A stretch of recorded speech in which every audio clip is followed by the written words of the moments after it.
October 13th, 2015. Welcome to Delta Daybreak. I'm Kandace Red. And I'm meteorologist Riley Hale. So how are you doing this morning, Riley?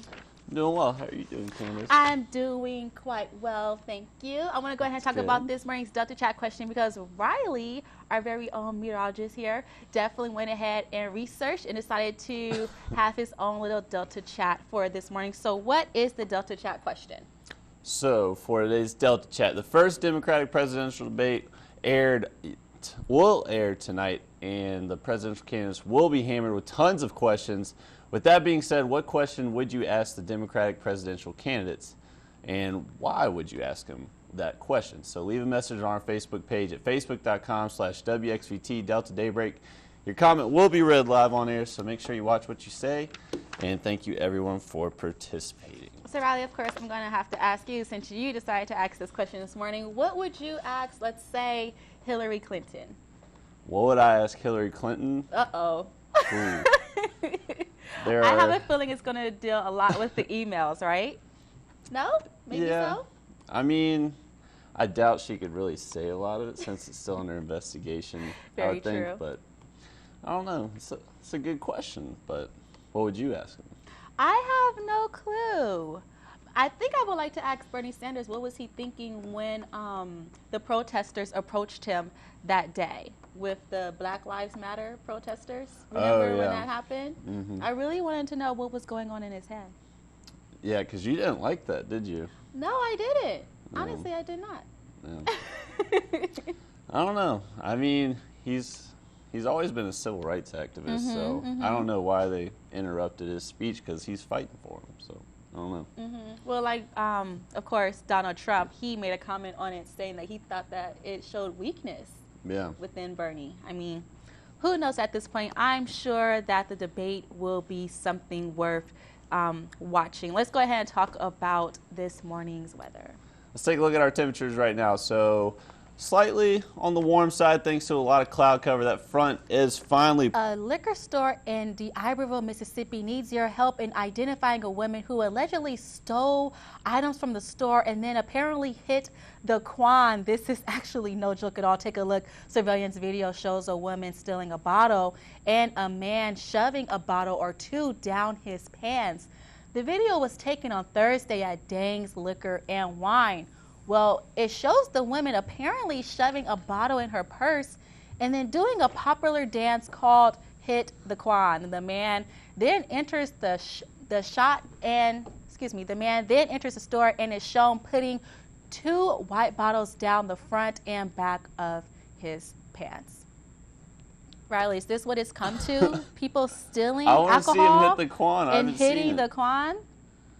I haven't seen him do it yet. Well, I guess maybe it was just her who decided to hit the Quan. Have you hit the Quan before? I've never hit the Quan before. Have you? Just curious, not at all. You will not see me do it either. Let's go ahead and take a look at this morning's trivia question. Good morning and welcome back. This is Delta Daybreak. I'm Kandace Red. The time right now is 6:34. With news in Greenville, a man is in jail after allegedly setting an 89-year-old woman on fire. With 54-year-old Denny Aseko had his first court appearance yesterday where a judge set bond to $500,000, where Aseko is charged with attempted murder after allegedly setting Ruby Williams on fire. The incident happened Friday afternoon around 4 o'clock at a house in the 900 block of North Broadway Street. Well, when officers arrived, they found Williams suffering from burns on her body and face. The victim was rushed to the medical center and later transferred to a burn center in Jackson. Williams is listed in critical condition. Also news in Greenville, a son accused of burning his own mother is waking up in jail this morning. Henry Smith made his first court appearance yesterday where a judge set bond to $250,000, and this after police say Smith allegedly put his mother in a hot tub of water. Well, the incident happened Saturday at a home in the 600 block of East Union Street. Police found Mary Smith suffering from burn wounds on her body. Well, the Department of Human Services informed officers the incident is an elderly abuse case. The victim was rushed to the hospital in stable condition. Now, news in Grenada, police are investigating after a man is allegedly shot. The shooting happened Saturday night, and that was around 10 o'clock. Now, according to officials, an investigation shows that the shooting appeared to be a self-inflicted gunshot wound. The man, however, claims someone shot him in the leg. Police are not releasing the name of the suspect at this time. Police, however, tell us that the story is conflicting. The victim was treated at UMMC. Moving on now to state news, an Alcorn State University associate professor is dead, and this is after being involved in a terrible crash with 50-year-old Dr. Nolan Boyd was reportedly riding his motorcycle when 17-year-old Kevin Williams Jr. allegedly hit him from behind with a car. Well, the accident happened on US 61 South, and that was around 12:30 a.m. on Sunday. Now, police say Boyd was ejected and landed in the median. Well, he was declared dead at the scene. Williams was treated and released from Merritt Health River Region Medical Center. Alcorn President Alfred Rankins Jr. released a statement saying Boyd's presence will, of course, be missed. Now, in other news, there's new information about a mother accused of stabbing her 3-year-old son in Gulfport. Well, 26-year-old Nomada Gava Hudson made her first appearance in court yesterday. She's being charged with attempted murder. Now, during the brief hearing, Gava Hudson cried while being asked questions by the court clerk.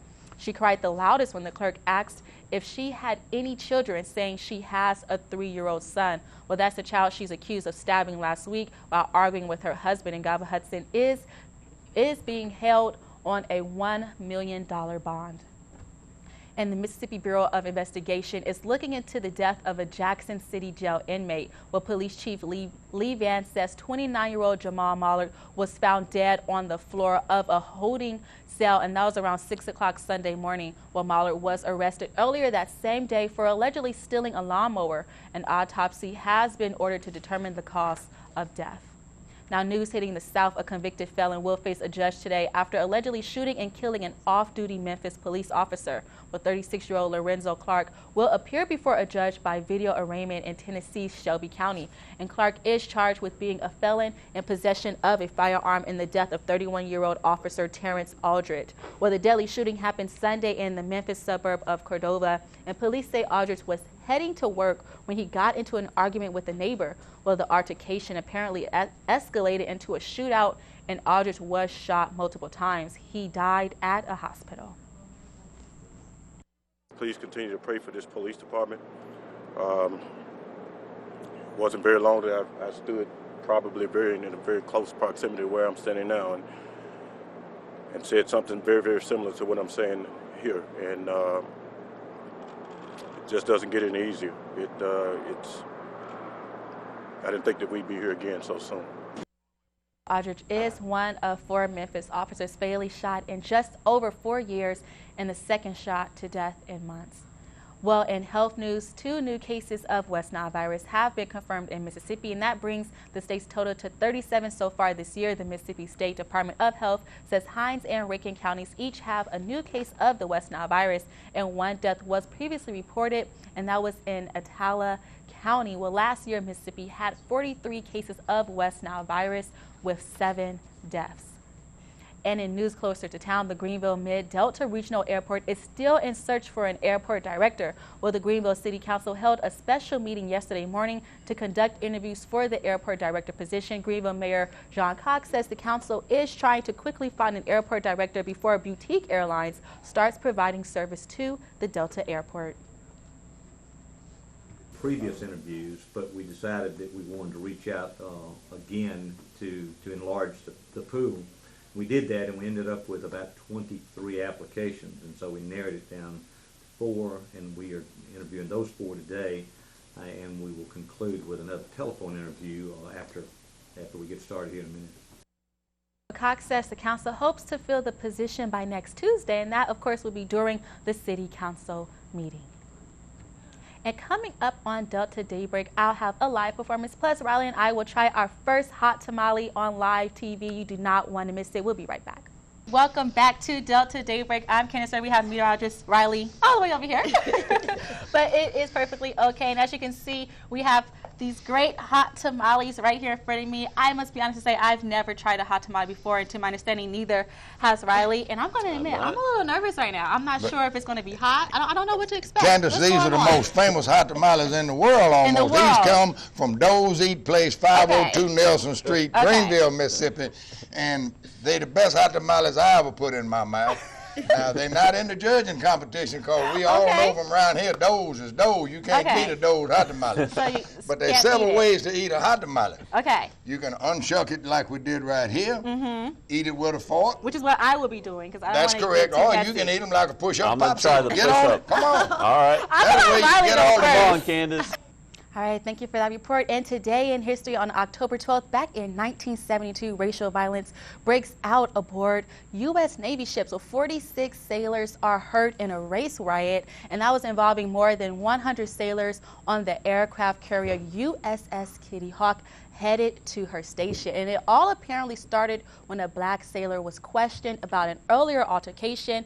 Well, the sailor refused to make a statement, resulting in a fight. Well, 26 black men were charged with assault and rioting. Well, that's not too good, right, Riley? I guess you wouldn't want to get into a fight. No. Anywhere you're at. No. Have you ever been in a fight? I'm going to ask you the tough question this morning. Have I ever been in a fight? Of course. Really? Yeah. A physical altercation? Seriously? Wow. Hasn't most people been in a fight? Not me. I'm a goody girl. Yeah, right. I haven't. What do you mean? What do you think I'm going to be doing out there fighting people? Do I look like I would be fighting someone? Get my Mayweather on? I don't think so. I don't know. I promise you, not like that at all. I am an angel. Let's go ahead and move on to weather. Let's move on to the weather. So school bus forecast this morning, starting out with sunny skies, temperatures a little bit on the cool side, lower 60s, but thanks to that south wind, we're going to be heating up into the upper 90s later today, and we do have a chance of rain coming up within the next 24 hours. So I'm going to have your full update on that coming up. Thanks, Riley. You know what? I noticed that when you were walking down the hall, headed into the weather, the little weather room over there that you have, the special little weather corner all for yourself, you actually tripped and fell in the hallway. And it was very interesting to me to see that because in our health news segment coming up, there's actually research in regards to why people fall. And it's not because they're clumsy. I'll have that story after the break. Okay, I'm going to take this bite. Oh dear, I really don't know what to expect here. Delicious. I am so scared. Is it really good? Okay. So what all is in these hot tamales? Well, these are made from beef and cornmeal and special seasoning that the Dole Signer family has had for 60 or 80 years. Everybody mixes them differently. Everybody, some people make them at home. You have different seasonings to go in them, different meats to go in them. We make deer hot tamales. You can make pork hot tamales, chicken hot tamales. You can make vegetable hot tamales. Now, what did I just eat? A hot tamale. I understand that, but I'm just making sure it's not cat food in it. No, I no cat. No cat. Me. That's just an old rumor. No. These, in all the old towns in the Delta, there were hot tamale stands on every street corner. Different people making them, selling them. You can take them. You can keep them wrapped up in strips of 3 like this. Okay. Put them in your backpack. Take them out to the fields. Eat them for lunch. They're good anytime. You know what? That is very. I mean, I really can't even describe the flavor, and I thought it was going to be extremely spicy and super hot because it's called hot tamale. Look, he can't quit eating his over yonder. All right, thanks, Riley, and thank you all for watching Delta Daybreak. CBS This Morning starts right now.